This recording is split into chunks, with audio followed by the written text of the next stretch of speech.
Водач на листата Сергей Станишев. На 47 години, президент на партията на европейските социалисти, председател на Националния съвет на Българската социалистическа партия и председател на парламентарната група на Коалиция за България.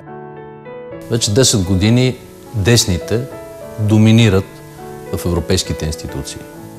Резултатите са на лице. Европа разочарова. Европа стана по-бедна, по-разделена.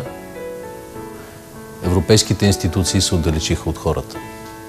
За първи път имаме реална възможност да променим това. Всички ние, в това число и българските граждани. За първи път всеки един ще решава кого предпочита за президент на Европейската комисия. Това е реална възможност да променим нещата в Европа, а оттам и за България. Социалистите в Европейския съюз са силата, която има волята за една нова Европа.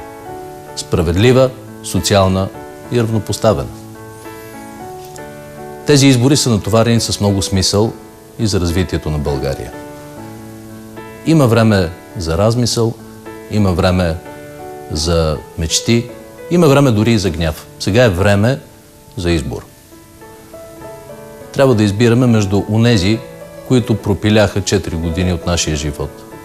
Ограбиха държавата, разбиха бизнеса, докараха хората до просешка тояга.